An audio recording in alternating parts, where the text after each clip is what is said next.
encuentro 14. Estamos indo para o final. Eu vou sentir nostalgia deste tema com vocês, não? Bem, e hoje temos este tema que são as cicatrizes de batalha, não? Então, que tem a ver com as marcas que a vida te traz, e como gestir estas marcas, não? Essas coisas que querem falar de alguma forma e que muitas vezes não encontram uma ressonância para serem habladas. Se vocês repararem bem, estamos falando praticamente da mesma coisa que o último capítulo, não? Pero acá de uma forma mais abrangente, porque vai falar também de nossas tristezas, das nossas coisas mais íntimas que muitas vezes não encontramos ressonância, não?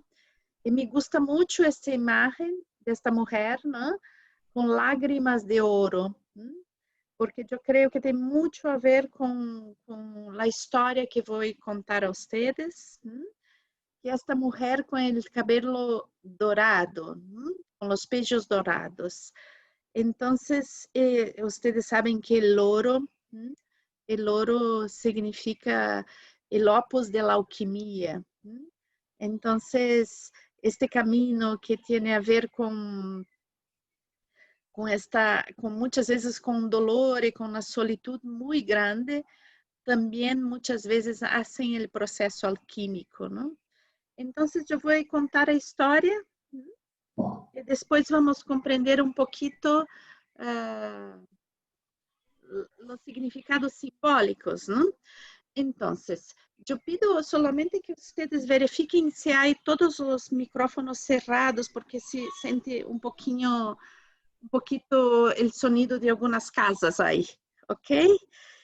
Bien. Entonces, Y Mirtes, sí.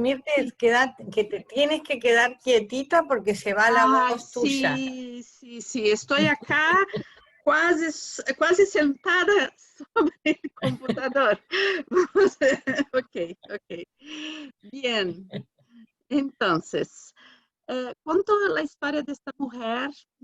Havia uma mulher que vivia em um bosque, em uma cabanha isolada, pero ela era muito feliz neste isolamento, não? Estava muito assim, não se sabia muito bem por que vivia desta forma, pero era uma mulher muito linda e com os cabelos dourados, não? Os cabelos de ouro. Então, muito lindo, um cabelo lindo. E era muito linda também. Pero vivia isolada. E ela tinha um tear também com uma madeira muito nobre. Então, se dedicava a tecer, a estar consigo mesmo. E tinha uma vida muito tranquila. E neste bosque havia muitas pessoas que trabalhavam retirando a lenha, ¿no? de los árboles, estes que se chamam lenhadores, não sei como se diz em espanhol, trabalham com as árvores, ¿no? Cortando as árvores. Então, destes aí, o filho de lenhador, se encanta com esta mulher e quer muito estar com ela. Pero ele é um homem muito bruto, um homem que não tem educação, não tem sensibilidade. Então, ele chega aí à porta da casa desta mulher e se oferece para ser esposo dela, né? Diz que quer se casar com ela. E é muito delicada. Então, disse, mira, eu não posso casar contigo, não quero casar. Minha opção não é casar, não? Pero, então, decide de dar algo a este homem, porque se encantou um pouco assim com este homem tão rude, né? Tão assim brutal, pero que quer estar com ela, né? Então, talha um pedaço de seu peito e dá a ele esse cabelo dourado. Él está encantado porque es muy bonito, ¿no? Entonces, como es un hombre muy, muy ignorante, pensa assim, esse cabello deve valer algo no mercado. Ele não compreende que é um regalo, não? Que é algo importante simbolicamente. Ele pensa que tem um valor concreto. Então, vai com os pechos ao mercado e aí as pessoas bromeam com ele. Dizem, não é possível que tu pensas que pode vender esses peixes, não significa nada, não? Então, ele se sente muito humilhado com isso, não? E vuelve a la cabana desta mulher e la mata por vingança, porque sente que se sentiu muito, muito atingido em sua estima por ella tiene dado el cabello la situación del mercado. Entonces vino mucha rabia y él mató a ella. Entonces, después de matar, que estado un acto un poco incontrolado de él, ¿no? Porque era un ser brutal, entonces él va a un campo con el cuerpo enterra ahí, coloca abajo da terra. E como esta mulher não tinha relações, não tinha nenhum amigo, nenhuma família, então ele estava bem, porque ninguém poderia descobrir o que se passou. Nenhuma pessoa sentiria falta dessa mulher. Então, bem, tudo se tornou oculto. Pero o que passou é que com o tempo, os pechos dessa mulher começam a crescer, a crescer, a crescer, a crescer, e começam a nascer da terra estes pechos dourados como o sol. E as pessoas que trabalhavam na terra, aí, os agricultores que usavam este campo onde ela estava, não? Como campo para plantar coisas, começam a estar encantados com estes pechos que nascem da terra, e parecem como plantas, não? Com pequenos juncos, não sei se é assim que se diz em espanhol, juncos, não? Como uma gramínea que tem como um hueco dentro, não? Então, é interessante, porque quando talhavam, venia mais, cresciam mais. Então, pero alguém descobriu que se podia fazer como soprar estes juncos e que saía como uma música, pero não era bem uma música, era como uma história.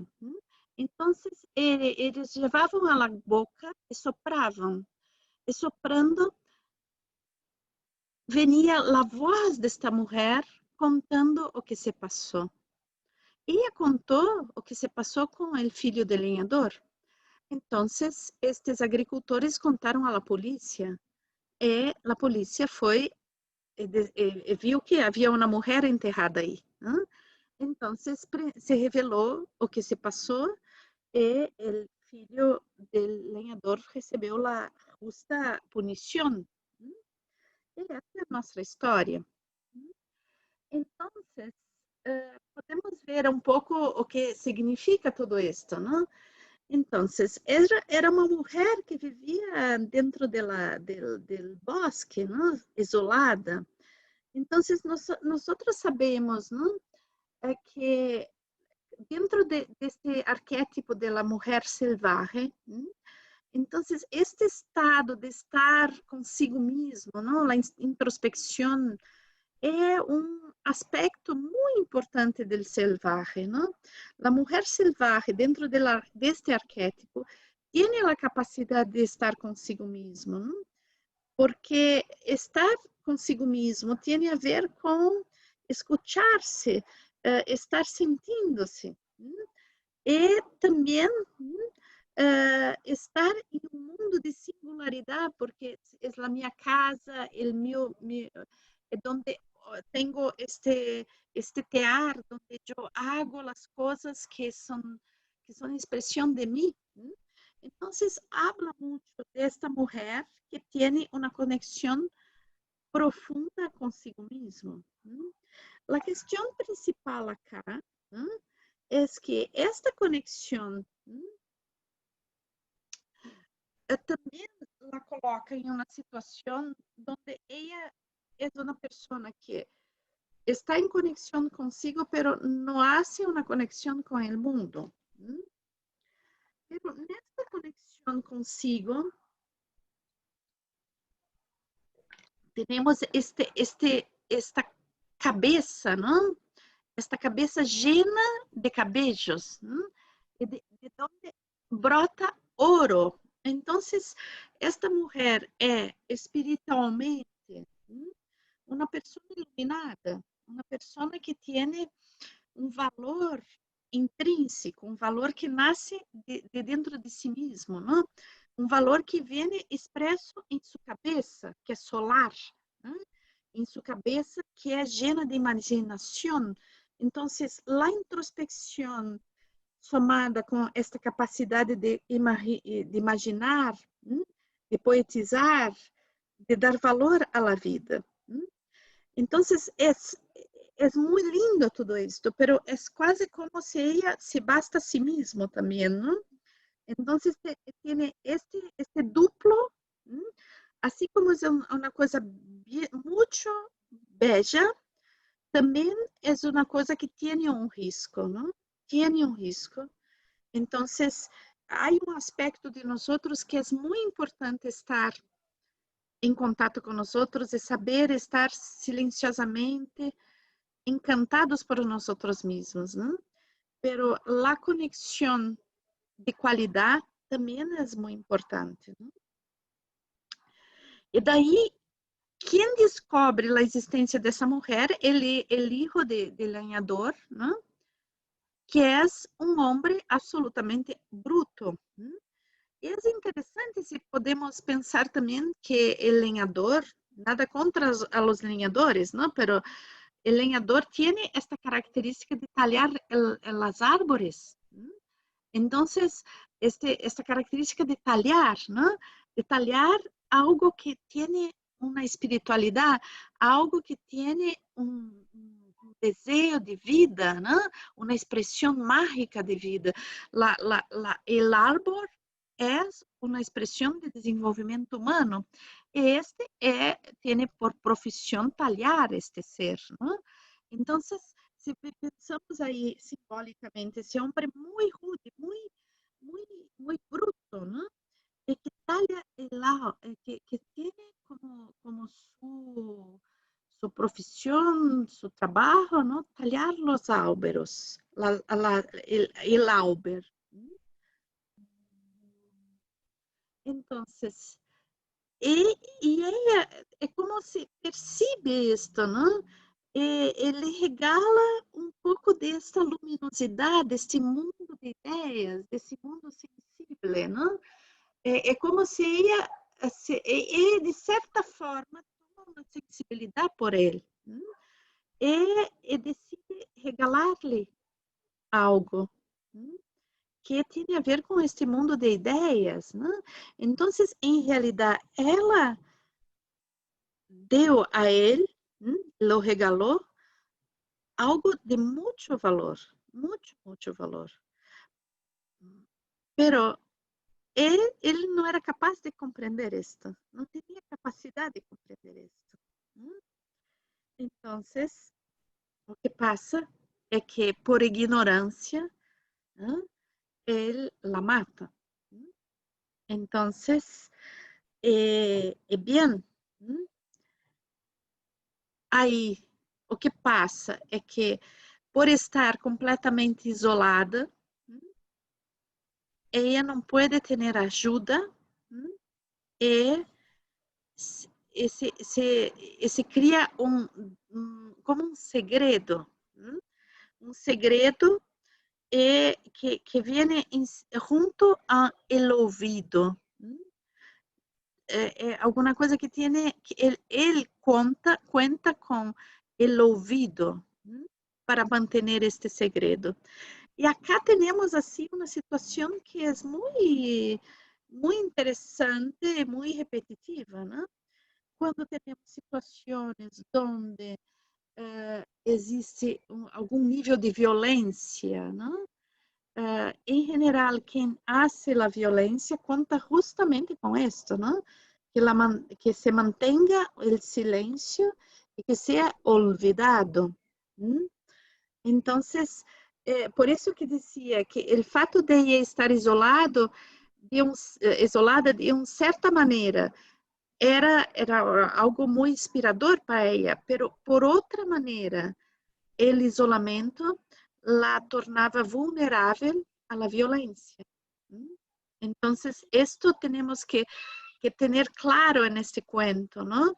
Então, o quanto estar com nós mesmos, pero o quanto se isolar. E eu creio que a qualidade das relações que estabelecemos é o principal. Não temos que ter mundo de pessoas conectadas com o mundo, não? Pero a ter qualidade nessas relações. E creio que o cuento traz muito isto, não?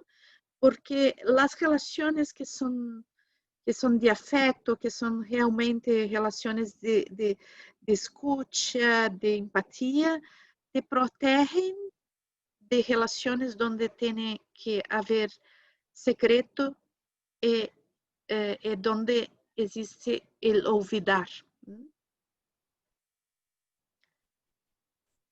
Então, este cuento, ¿no? Por esta questão do isolamento, então, ella é como se o personagem, ¿no? Esta mulher está paralisada, não tem como reagir. Então, é diferente, por exemplo, se vamos ao cuento de Barba Azul, ¿no? Donde o personagem reage, ¿no? Então, o Barba Azul diz, eu vou te matar, e ela reage, ela toma o lugar de uma heroína que hace uma aventura, ¿no? Que vai em busca. E esta mulher acá não assume este lugar. Ela está paralisada. E qual é a paralisia? Não? Então, entramos novamente na questão de um segredo, de algo que deve ser olvidado. Então, vamos ter algo que estávamos falando há pouco a respeito disso, a vergüenza que vai ocasionando uma corrosão interna, não?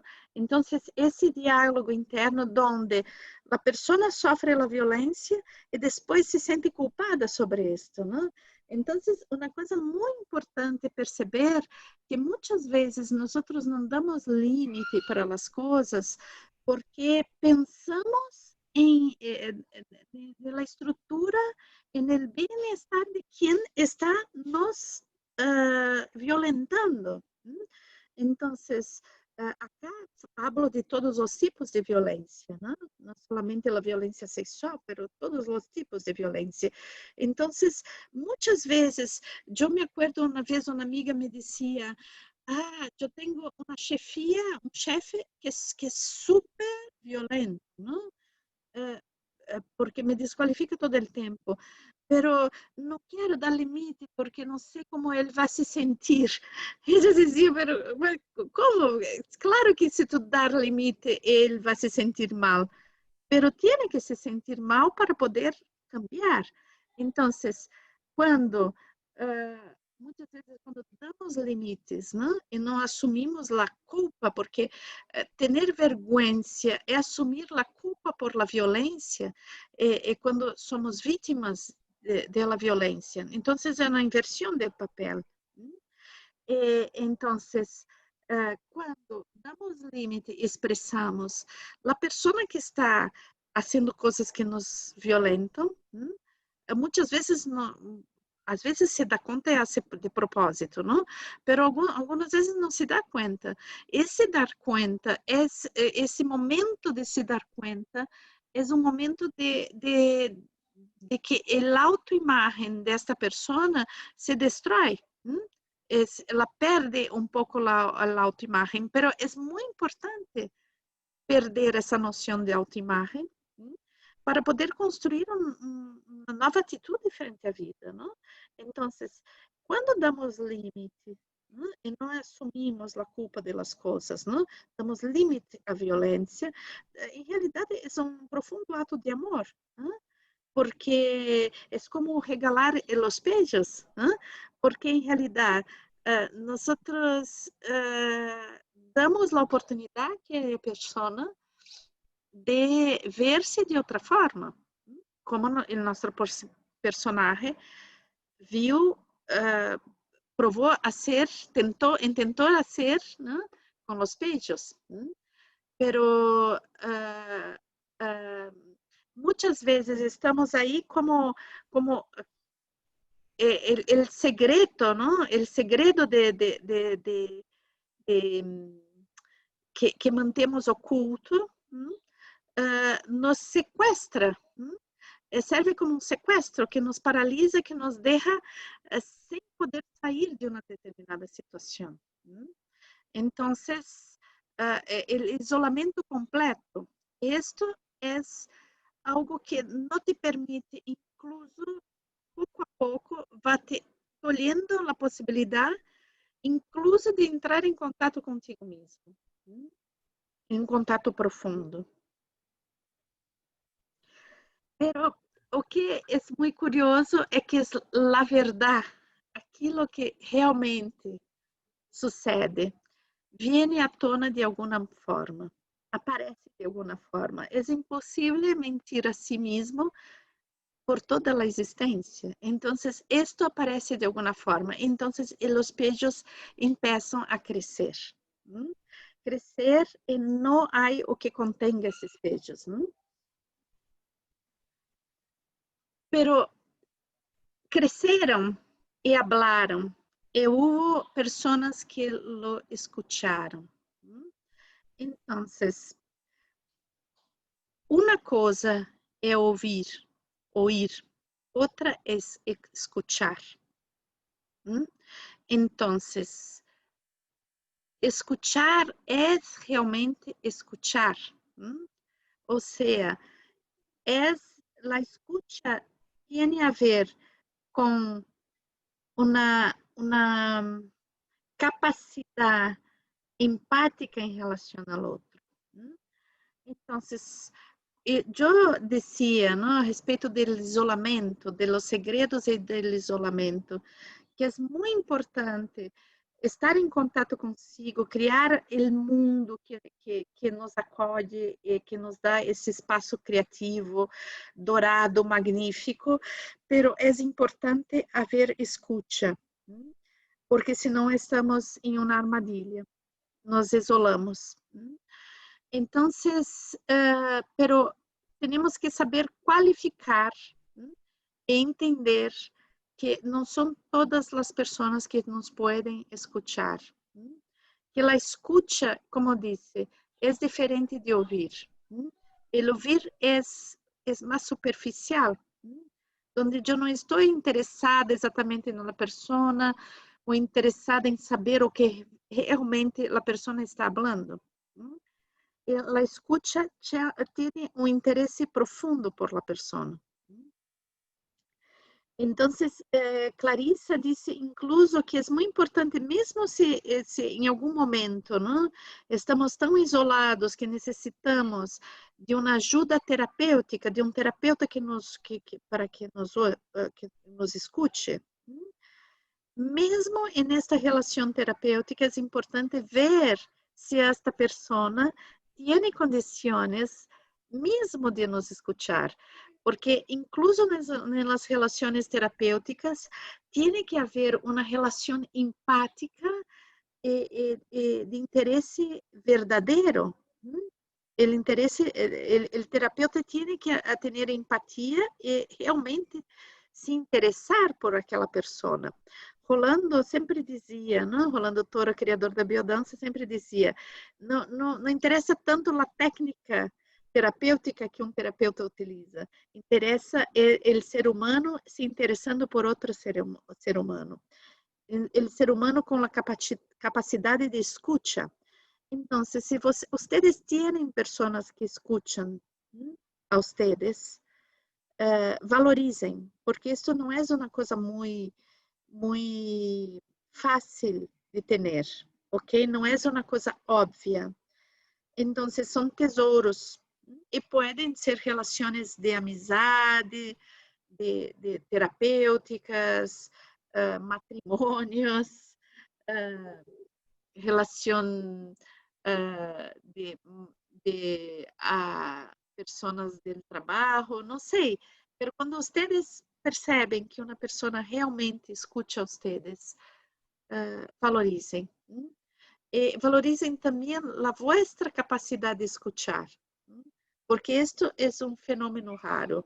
Então, se a pessoa que vocês escutam é capaz de valorizar vocês, bem, super maravilhoso.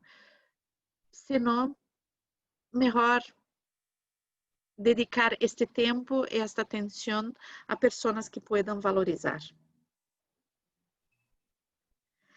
E a escuta é uma relação onde se ouve com empatia e sem juzgar. Então, é muito importante que na relação de escuta não exista o juzgamento, porque muitas vezes aquela pessoa que te escuta quer imediatamente aconselhar, dizer o que tu tens que fazer. E não é esse o objetivo. O objetivo é estabelecer uma cumplicidade, estabelecer um lugar onde a orelha, o ouvido, seja um abraço, ok? E aí, o espaço onde se pode chorar, o choro, é uma coisa maravilhosa. Já vemos isto em outros capítulos, não? O choro é ter uma relação onde se tu puedes chorar, ¿no? Donde tienes la libertad de chorar, ¿no? Es un momento de aliviar, de dejar el río pasar, ¿no? É deixar aquela emoção que está te atrapando se dissolver.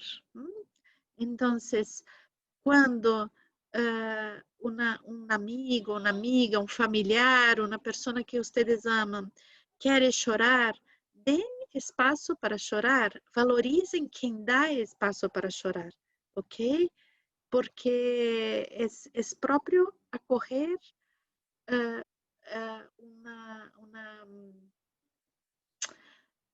uma, não se diz cura para vocês, é como um remédio, não? É como uma sanação, sanação seria a palavra, uma sanação para o estado da alma, não? É como lavar, se diz, não sei se se diz em espanhol, mas em português se diz que se chora e lava a alma, não? E bem, quando uno chora, quando uno habla e é escuchado e é cuidado, então é como quitar um espinho. Então, um espinho que... doy um exemplo. Se nós temos um pequeníssimo espinho no pé, pode ser muito pequeno, mas se eu não quito, não logro caminhar. Empiezo a não lograr caminhar, por mais pequeno que seja. Então, a escuta, ¿no? Esta possibilidade de llanto e também da risa, ¿no? Porque o llanto se transforma em risa logo depois. Então, este passar, esse abraço afetivo do companheiro que realmente te ouve, isto é como quitar um espinho, Pero hay espinhos na nossa vida, né? que são muito grandes, né? que serão como marcas muito profundas. Então, uma coisa importante saber é que onde há estas marcas muito profundas, né? Pode não ter mais os espinhos, porque na vida hemos tenido ajuda, amigos, hemos quitado os espinhos, né? Pero onde há cicatrizes grandes, às vezes há dolor novamente. Isto faz parte da vida, ok? Então, as cicatrizes te recuerdam que houve uma luta, e fazem parte da vida. E, de certa forma, são também como regalos, não? Que te dizem que tu viveu, que te dizem que tu hice uma trajetória. Então, as tuas cicatrizes hablam de ti, hablam de tu vida, hablam de tudo que tu superaste. E muitas vezes ali pode suceder algo que hace um pequeno dolor novamente, que te recorda de que temos que ter sabedoria para não entrar novamente em algumas armadilhas.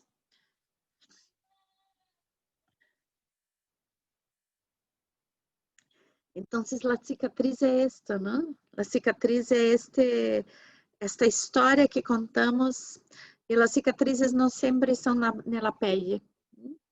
Muitas vezes estão no interno de nós, contando nossas histórias e recordando a nossa trajetória. Assim como nosso rosto na nossa cara se cambia, não? Com a idade, temos marcas do tempo. As cicatrizes são as marcas de las coisas que superamos, que aprendemos, que muitas vezes lutamos para conseguir, não? São como marcas de combate. Há marcas que são muito profundas, não? Pero são marcas que têm valor, não? E podemos assumi-las e não torná-las mais um segredo. Então, são signos da vida, contam as histórias da nossa vida.